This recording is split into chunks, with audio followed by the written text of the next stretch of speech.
Pemirsa, SPBU swasta akhirnya memutuskan untuk menolak membeli BBM dari Pertamina dengan alasan ada kandungan etanol. Dan situasi ini membuat pelanggan BBM swasta merana dan melakukan gugatan kepada tiga pihak, yakni Kementerian SDM, Pertamina, dan juga Shell. Siapa yang paling bertanggung jawab dalam hal ini?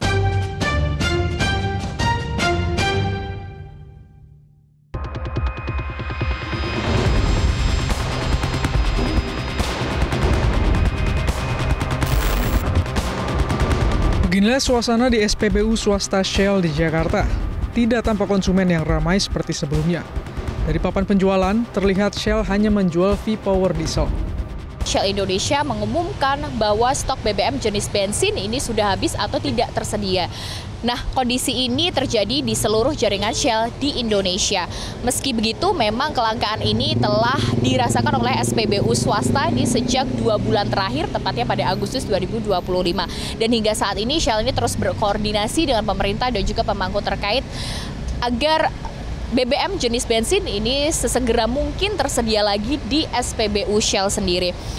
Kelangkaan BBM sejak akhir Agustus juga dirasakan SPBU swasta lainnya. BP misalnya, BBM jenis BP 92 hanya tersedia di 3 SPBU di Jabodetabek.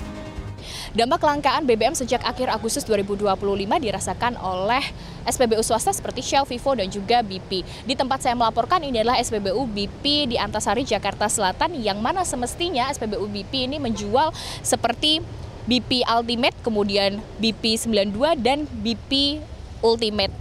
Namun saat ini di Jabodetabek yang tersisa untuk BP 92 hanya ada di 3 SPBU saja. Sedangkan untuk selain itu hanya tersisa untuk BP Ultimate. Kelangkaan BBM di SPBU swasta ini terjadi karena kuota impor yang diberikan kepada SPBU swasta sudah menipis. Kuota impor BBM untuk SPBU swasta tahun ini sebenarnya mencapai 110% dibanding kuota 2024. Namun meningkatnya permintaan membuat stok mereka sudah hampir habis sejak Agustus lalu. Pemerintah melalui Kementerian ESDM memutuskan tidak menambah kuota impor BBM untuk SPBU swasta. Untuk memenuhi permintaan konsumen, SPBU swasta dipersilahkan untuk kulakan ke Pertamina. Semula, SPBU swasta setuju, namun akhirnya menolak karena BBM dari Pertamina ternyata mengandung etanol. Pengamat otomotif Fitra Eri menyebut, situasi saat ini membuat konsumen tidak punya banyak pilihan lagi. Tapi di sisi lain, ia juga bisa memahami penolakan SPBU swasta untuk kulakan BBM dari Pertamina karena adanya kandungan etanol. Bagi SPBU swasta, lebih baik tidak jualan daripada jualan tapi tidak sesuai standar mereka.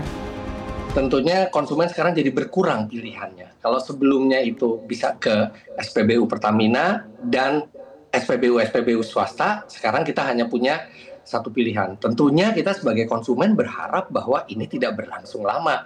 Karena sebagai konsumen, rasanya kita juga berhak untuk mendapatkan pilihan produk yang bisa kita beli di pasaran. Nah, saya yakin pihak SPBU swasta juga tidak ingin mengalami kekosongan bahan bakar seperti ini. Tapi di lain sisi, saya juga tahu persis karena ini perusahaan multinasional ya, mereka memiliki standar yang sangat tinggi sebelum memutuskan untuk menjual bahan bakar. Jadi istilahnya kalau saya yakin lebih baik mereka tidak menjual bahan bakar daripada menjual bahan bakar yang di bawah spesifikasi yang mereka tentukan. Nah, sementara itu, Yayasan Konsumen Indonesia atau YLKI menyatakan bahwa negara tidak boleh membatasi hak konsumen untuk menentukan BBM yang ingin mereka pakai.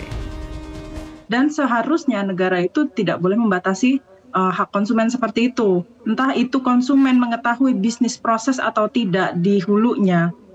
Itu bukan menjadi bagian dari urusan konsumen. Konsumen itu adalah mengetahui bagaimana di pasaran itu pasokannya ada atau tidak, standar harganya sesuai atau tidak, dan juga kualitasnya sesuai atau tidak gitu ya. Untuk saat ini kan tidak ada pilihan itu. Menipisnya stok BBM SPBU swasta tahun ini tak lepas dari meningkatnya kepercayaan konsumen kepada SPBU swasta sehingga permintaan meningkat. Ini tak lepas dari kasus yang mencuat pada Februari lalu, ketika Kejaksaan Agung menetapkan 7 tersangka kasus korupsi tata kelola minyak mentah dan produksi kilang Pertamina. Kala itu, publik merasa tertipu karena BBM Pertamax dikabarkan memiliki kualitas setara Pertalite.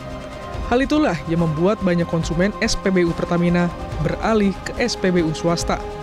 Tidak bisa kita tutup mata bahwa banyak yang beralih ke konsumen karena adanya kejadian di Pertamina yang itu menimbulkan keresahan di masyarakat beberapa bulan lalu ketika ada isu tentang oplosan semua. Nah, itu yang saya lihat secara cukup masif membuat kepercayaan orang ke Pertamina itu turun dan berpindah ke SPBU swasta. Kelangkaan BBM di SPBU swasta ini membuat konsumen melayangkan gugatan kepada Menteri ESDM Bahlil Lahadalia, Pertamina, dan Shell Indonesia dengan gugatan ganti rugi material sebesar Rp500 juta. Gugatan dilayangkan oleh Tati Suryati melalui kuasa hukumnya Kantor Hukum Boyamin Saiman, CH Harno, dan Tatis Law Firm.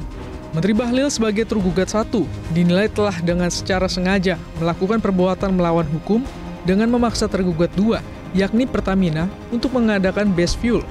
Sementara pihak tergugat 3, yakni Shell Indonesia, dinilai telah melanggar hak dan kesempatan bagi tergugat yang kesulitan memperoleh BBM dengan RON 98 dari Shell Indonesia. Dan itulah kemudian kalau kita tunggu, nampaknya kan masih saling lempar. Maka ya kita daripada nanti kalau isu perdagangan Pertamina, mungkin juga Wan prestasi karena perdagangan, terus Pak Bahlil katanya perizinan ke PT UN. Mestinya yang ke PT UN itu kan Shell dan kawan-kawan, SPBU swasta, karena izinnya tidak diberikan kuota tambahan. Nah, ternyata juga bisa kita runut. Bisa aja yang salah Shell, karena mengajukan kuotanya dulu tidak diperhitungkan yang besar dan bagaimana berjuang dapat kuota tambahan. Nah, kuota tambahan tahun 2025 ini kan hanya 10% dari yang diambil tahun 2024, tahun sebelumnya. Nah, ternyata nggak cukup. Jadi kita paksa 3 pihak itu duduk di depan hakim untuk berargumen, menyampaikan fakta, menyampaikan bukti. Kalau selama ini kan kita hanya membaca dari media, misalnya itu Yohana. Dan bisa jadi kurang lengkap, bisa jadi saling lempar di depan DPR aja kemarin masih saling lempar itu. Nah, kalau di depan hakim pengadilan kan nggak bisa saling lempar lagi. Dan ya bisa aja gugatan kita tidak diterima karena ini campuran konsumen, campuran perbuatan melawan hukum, campuran bisnis, wan prestasi, segala macam bisa aja. Tapi sarana yang paling baik itu memang di situ. Dan kita pun bukan dalam rangka misalnya harus menang dan diganti rugi 500 juta. Enggak sama sekali, Yohana. Jadi ini hanya sebagai ikhtiar dari warga negara, dari kami sebagai kuasa hukum juga, ini untuk memastikan segera ada tersedia bahan bakar minyak di SPBU swasta, sehingga bisa melayani masyarakat lagi. Dengan gugatan itu diharapkan semua pihak, dalam hal ini Kementerian ESDM, Pertamina, dan SPBU swasta bertanggung jawab atas kelangkaan BBM di SPBU swasta. Pihak SPBU swasta diharapkan bisa memproyeksikan bisnisnya secara akurat, sehingga tidak kehabisan BBM di tengah jalan. Di sisi lain, pemerintah juga tidak bisa menutup mata terhadap adanya demand yang semakin besar terhadap BBM SPBU swasta. Dan yang pasti, meningkatnya permintaan di SPBU swasta ini harusnya membuat Pertamina memperbaiki diri, baik dari segi produk dan tata kelola, serta integritas orang-orangnya.